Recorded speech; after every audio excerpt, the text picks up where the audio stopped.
Have you ever read Jesus' words and felt unsettled? Matthew 22:14. Many are called, but few are chosen. How can many be called, but only a few be chosen? Does God only want to save a handful of people, or is Jesus warning us about something far deeper? To understand this verse, we have to look at the parable Jesus was telling. A king prepared a wedding feast and invited many guests, but they refused to come. Some ignored the invitation, others were too busy with their own lives. Some even attacked the king's servants. The invitation was real. The problem wasn't the king's willingness, it was the people's response. Then the king invited others from the street, and the banquet was filled. But there was one man who entered without the proper wedding garment. He wanted the celebration without accepting the king's stamp.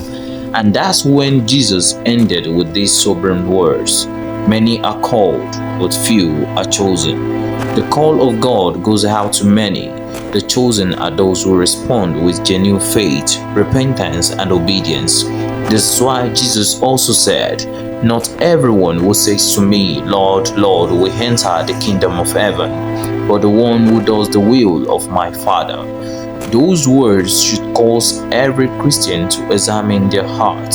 It's possible to know Christian language without knowing Christ, to attend church without surrendering your life, to admire Jesus without following Him. Salvation is not earned by good works, it is received by grace through faith. But real faith always produces a changed life. Jesus never called people to simply believe He existed. He called them to deny themselves, take up their cross, and follow Him. The difference between the called and the chosen isn't that one group heard God's invitation and the other didn't. It's that one accepted the invitation on God's time, while the other wanted the blessing of the kingdom without surrendering to the king. The good news is this: if your heart longs for Christ, if you're turning to Him in repentance and trusting Him, you don't need to live in fear. Jesus said, "Whoever comes to me, I will never cast out." God is not looking for perfect people. He is looking for hearts that truly belong to Him. So don't ask, "Am I good enough to be chosen?" Instead, you should ask, "Am I truly following Jesus?" Because in the end, the greatest tragedy will not be that people rejected Christ. It will be that many thought they knew Him while never truly surrendering to Him. If this message challenged you, type, "Jesus, I choose to follow you."